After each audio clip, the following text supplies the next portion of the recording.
Naghimbal ang buong media sa naging diretsahang hamon ni Baste Duterte kay Pangulong Kuting Jr. Sa isang matapang na pahayag, ipinahayag ni Baste ang kanyang pagkadismaya sa mga pulisiyang ipinatutupad ng kasalukuyang administrasyon at hinamon si Marcos Jr. na magpakita ng konkretong resulta sa kanyang pamumuno. Hindi lamang si Baste Duterte ang nagpahayag ng kanyang saloobin, maging si Vice Presidente Inday Duterte, dating Pangulong Rodrigo at dating Presidential Spokesperson Harry Roque ay nagsama-sama upang suportahan ang pahayag ni Baste. Ayon sa kanila, kinakailangan ng bansa ng mas matibay na pamumuno at mas mabilis na aksyon lalo na sa mga isyong pang-ekonomiya at pangkalusugan. Sinabi ni VP Inday Sara na ang kasalukuyang administrasyon ay kinakailangang magpatupad ng mas malinaw na plano para sa kinabukasan ng bansa. Sa ngayon, wala pang opisyal na pahayag mula sa palasyo at kay Pangulong Kuting Jr. ukol sa mga akusasyon at hamong ipinapahayag ng mga Duterte at ni Roque. Patuloy na nakabantay ang sambayan ng Pilipino sa magiging tugon ni Pangulo sa mga isyong ito. Para sa mga karagdagang detalye at mga susunod pang balita, manatiling nakatitok dito sa aming channel. At yan nga ang balitang ating pagkakatutukan. Ngunit bagong lahat, siguraduhin mag-subscribe at i-hit ang notification bell para sa patuloy na pagtutok sa mga suliyap ng bagong balita sa tunay na boses ng masa.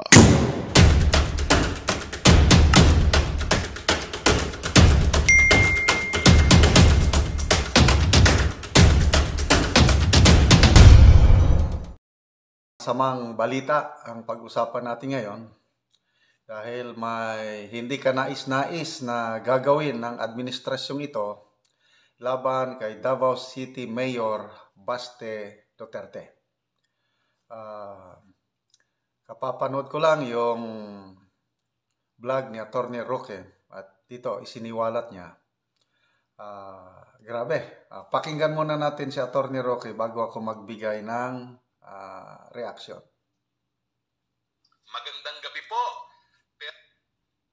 pero hindi po magandang balita. Napag-alaman po namin sa ating mga bubuwit at sa ating crystal ball na sususpindihin daw po ang ating Mayor Baste Duterte. Uulitin ko po, hindi po ito haka-haka, ito po ay katotohanan.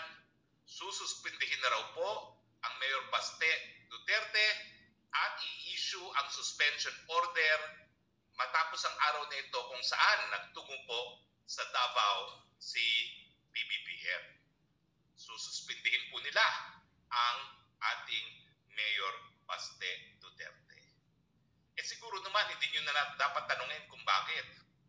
Unang nasuspinde ang gobernador ng Davao del Norte dahil sa maisog. Pangalawang nasuspinde, Mayor Mark Crama dahil sa maisog. At ngayon naman, siyempre dahil rockstar ang Mayor Baste Duterte sa lahat ng maisog rally at siya po talaga ay mainstay ng maisog rallies, si Mayor Baste Duterte ang isususpinde. Hindi lang po yan dahil sa maisog. Yan po yung mensahe sa lahat ng mga tagasunod ng mga Duterte. Tapos na ang inyong termino, suspendido na kayo, kami na ngayon ang naghahari sa bansang ito. Wala man kayong masamang gagawin dahil kami na ngayon ang naghahari-uri sa bansang ito, lahat ng kalaban, suspendido. Matapos po nilang ipasara at supilin ng SMNI na tanging telebisyon na siyang naghahayag ng mga punto de vista ng dating Presidente Duterte, ngayon naman po, sinampulan na ang pamilyang Duterte at ang mensahe, simula pa lang yan.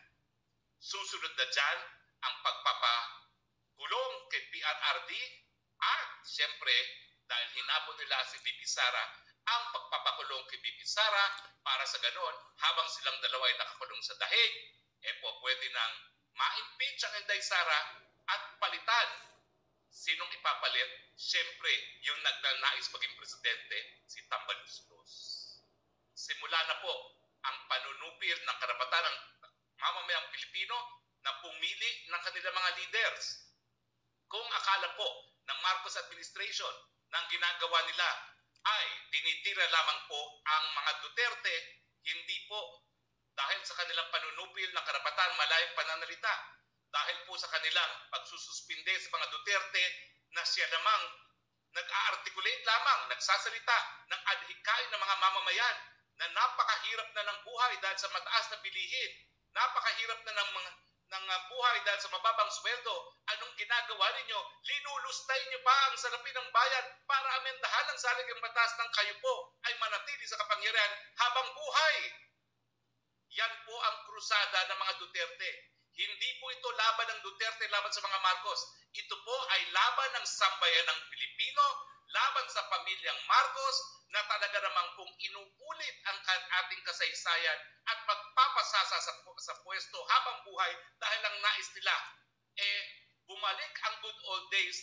At ngayon nakikita naman natin lantaran ng nakawan sa gobyerno, lantaran ng smuggling, lantaran na rin po ang cronyism.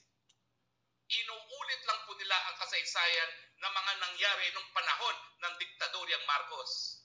Kaya nga po, ang sigaw ng marami, itong Marcos Jr., adiktadura. Diktadura na adik pa. Adik dahil meron nga po mga paratang at mga ebidensya na siya gumagamit ng pinagbabawal na gamot, mga suspetsya pa lang, pero hanggang ngayon, wala pong pagsisinungaling. Wala pong denial. Ang meron lamang ay isang tawa at isang sabi na I will not even dignify that with a response. And yet, nandyan po ang Nikki Cosseteng na nagsasabi na kanilang mga kabataan alam po nila na gumagamit din ng presidente. Nandyan po Pidea Leaks na meron palang confidential informant na nakita at merong mga larawan na gumagamit ng pinagbabawal na gamot. Hindi lang po talaga korupsyon ang problema sa Marcos Jr., gaya na naging problema kay Marcos Sr. Hindi lang po cronyism ang problema sa Marcos Jr., gaya na naging problema ng Marcos Sr. Meron pa pong isa, yung suspecha ng marami na siya po ay adik. Suspecha nga lang po yan, pero ano magagawa natin? Okay. So, nakakadismaya kung totoo ito. Sana hindi totoo. Sana nagkamali yung bulang kristal ni Attorney Roque. Okay? Kung magkatotoo man, edi yun na yun. So, ano ang epekto nito? To me, this is political suicide o parang pinopokpok nila ang kanilang ulo ng martilyo. Kasi ang Davao City, talagang Duterte country yan mulat sa pool, mula noong 1986. Maraming Davaoenyo ang nagmamahal sa mga Duterte. So kung gagawin nila yan, lalong magagalit ang Davaoenyo sa administrasyong ito. At hindi lang Davaoenyo, pati na rin ang taga Mindanao. Ako, taga Mindanao ako. At kung gagawin nila yan, lalo akong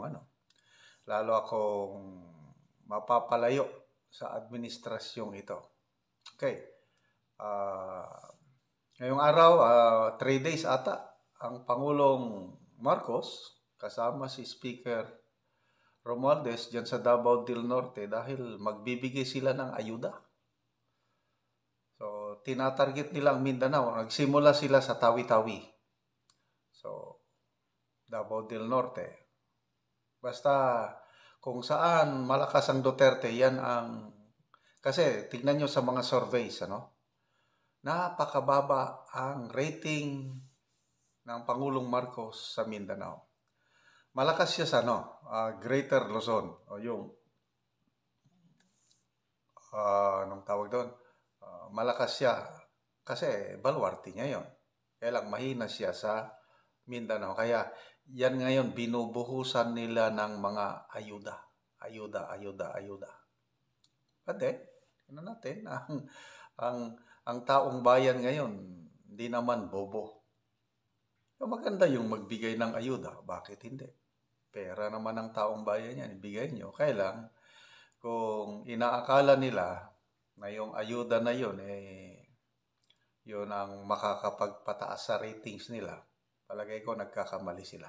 Kasi sa field of social media ngayon, lalong nakikita yung tunay na motibo na hindi sincero yung pagbibigay ng ayuda. Okay? So, nakaka-dismaya ang nangyayari sa ating bansa ngayon. Talagang hindi na talaga mapigilan yung bangayan ng Duterte at Marcos. At I agree with Attorney Roque na ang ipinaglalaban ng mga Duterte, bakit sila nagmamaisog rally? Yung konstitusyon sabi ni PRRD, itigil lang nila yung charter change. Stop na rin ang maisog rally. Yun ang very clear na pronouncement niya. Maisog rallies nagtuloy-tuloy dahil gusto nilang ma-stop yung pambabastos o paglapastangan sa ating konstitusyon. Hindi naman kailangan ang charter change ngayon. 88% sa mga sinorvey ng Pulse Asia ayaw ng charter change. Ang mga negosyante, Philippine Chamber of Commerce of Philippine Islands, mga malalaking negosyante, nagsabi yung presidente, Mr. Yulo, sabi niya, charter change is not the solution. Ang dapat na asikasuhin ng gobyerno is corruption and red tape. Yun ang sabi niya. So, I don't know anong mangyayari sa ating bansa ngayon once na sinuspend si Mayor Duterte. Anyway, malapit naman ang eleksyon. Sinong ipapalit? I don't know, ang vice mayor doon, I believe, pro Duterte pa rin. Hindi, wala rin. Wala pang makakaagaw sa yung leadership, political leadership sa Davao. Duterte pa rin. So, good luck. Sana, ulitin ko, hindi totoo itong bolang kristal ni Attorney Roque, but pag nagkatotoo, then tingnan natin anong mga susunod na mangyayari. Gusto kong i-share sa inyo ngayon ang violent reaction.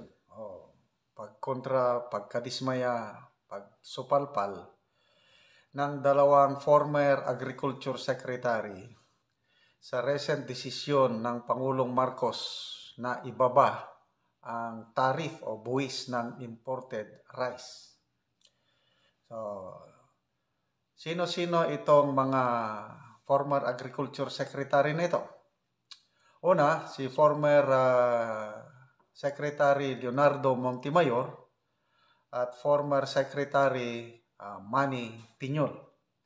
Okay, dito sa Philippine Star headlines ngayon, ang title is Farmers to Question Legality of Reduced Rice Tariff. Okay, so ito, sinamarize ko ang balitang ito. So, according to former Secretary Montemayor, they have two options gagawin nila. First, pupunta sila sa korte at mag-file ng temporary restraining order para hindi maipatupad itong tariff reduction na ito. Pangalawa, they are now planning to mobilize farmers, more or less 3 million farmers nationwide for a nationwide protest actions. Si Secretary Montemayor, siya po ang leader ng Federation of Free Farmers dito sa ating bansa. So malaking grupo itong kanya. Okay, matatandaan natin na ang board ng NEDA, National Economic Development Authority, na ang chairman ay ang Pangulo. Ang NEDA board nag-approve na ibaba ang buwis ng imported rice. Dati-dati, 50% yan nung unang ipatupad yung rice tariffication law. Pwedeng mag-import ng bigas, unlimited, basta ang mga importers magbayad ng 50% tariff o buwis. O di, malaking taxes na nakukuha ang gobyerno. Yung buwis na yon ibinabalik sa mga farmers para subsidy sa fertilizer, pesticide, other farm inputs, pambili ng mga makinarya, at nakakatulong ng malaki sa mga farmers. So later on, yung 50% na-reduce to 35%. So bumaba na yung buwis. Ngayon, ang bagong desisyon ng NEDA board, 15% na lang. Kaya nagre-reklamang mga farmers. So, ano ba ang dahilan? Bakit ibinaba na naman ng 15%? Kunuhay para maipababa ang presyo ng bigas ng 29 pesos per kilo. Wow! Maganda sana yun. Kailang yung 29 pesos per kilo para sa kadiwa lang pala. Para sa mga 4-piece, hindi naman para sa lahat ng Pilipino. Wala rin. So, ibababa nila ang taripa para maka 29 pesos per kilo para kunuha yung promise ng eleksyon na 20 pesos per kilo, malapit-lapit na. Para hindi sila mapahiya. Kailang, ang resulta naman ngayon, dahil napakababa na yung buwis na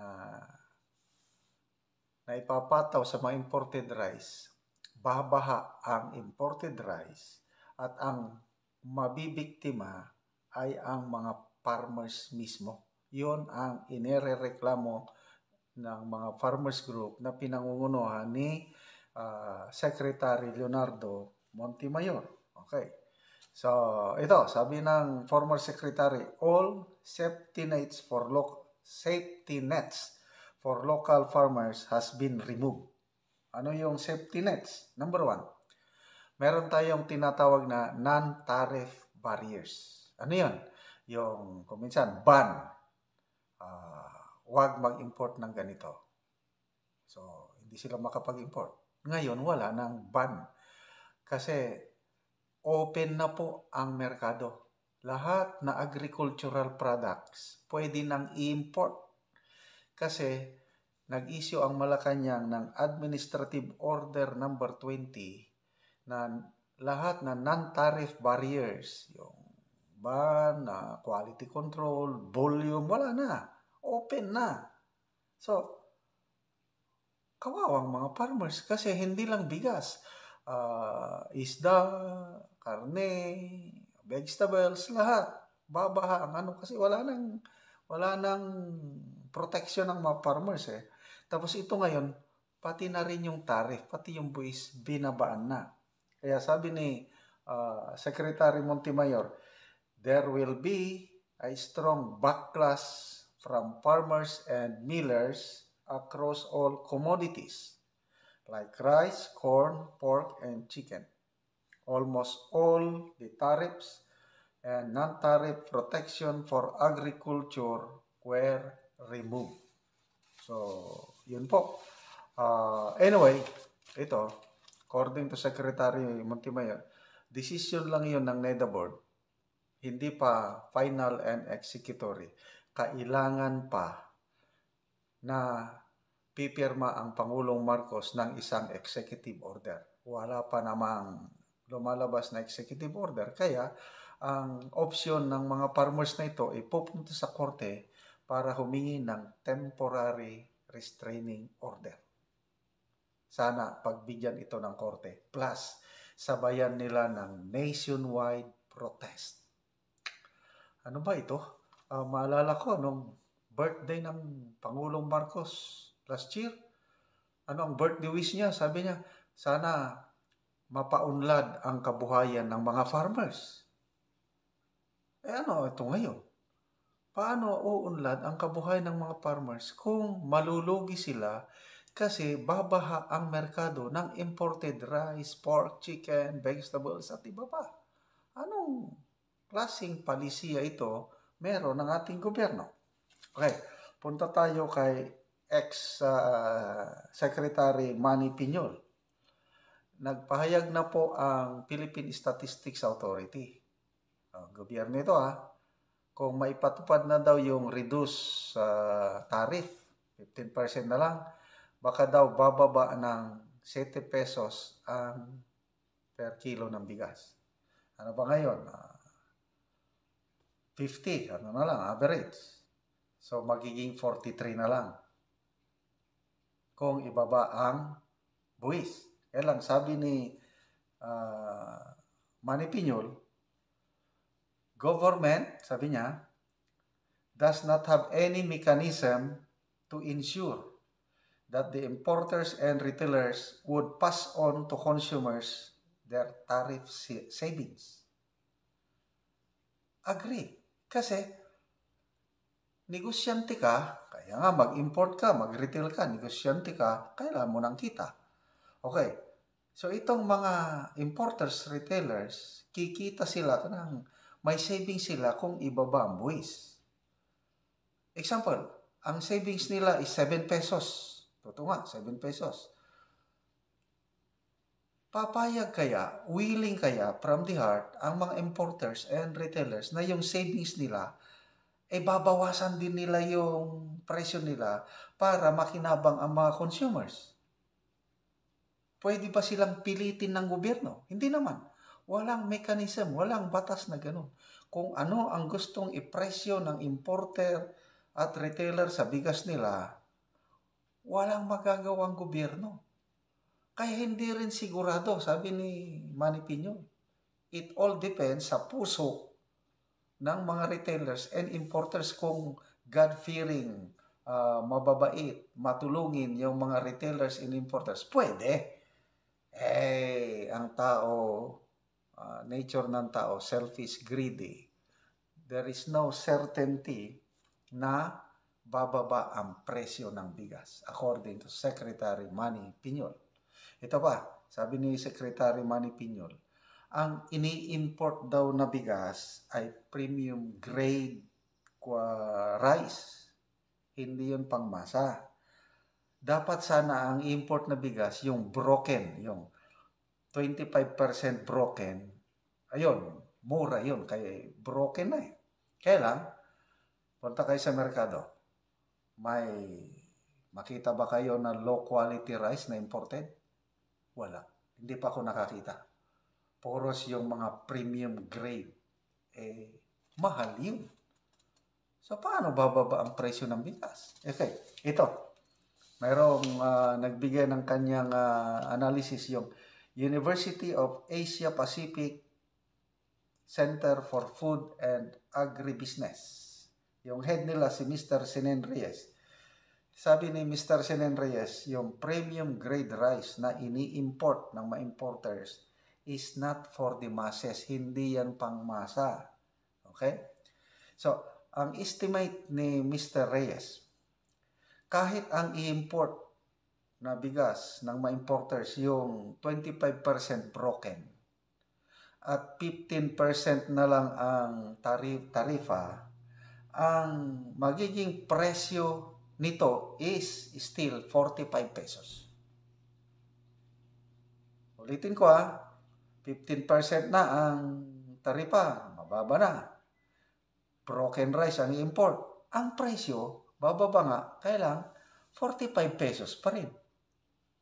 So, itong 45 pesos na presyo, yun ngayon ang dadalhin sa kadiwa,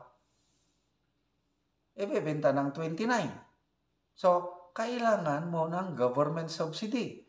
So, 29, magdagdag ng 16 pesos per kilo ang gobyerno, pera ng taong bayan, para ibigay nila sa, ibenta ng kadiwa, ayuda kunuhay, kaya lang, ito na. Baka preparasyon na ito ng politika, midterm election 2025 para maging mabango ang administrasyong ito kasi nagbebenta ng 29 pesos per kilo na bigas. Something like that. Ito, haka-haka lang. So, sabi ni Mr. Senan Reyes, yung premium grade, yung high quality, 15% na lang taripa, magiging 55 to 60 pesos per kilo ang bigas. So, super mahal pa rin. Kaya, tanong ni Mr. Senan Reyes, how can you pull down the market price if importers are bringing more expensive rice? Sagutin niyo ang mga tanong na ito. Ano ba ang gobyerno natin? Sino ang tinutulungan?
Magandang balita ang hatid namin sa inyo ngayong araw.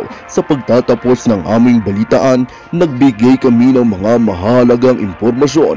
Maraming salamat sa pagtutok at pagsuporta sa aming programa. Huwag kalimutang manatili sa mga susunod na araw para sa mga bagong balita at mga kwento na dapat nating abangan.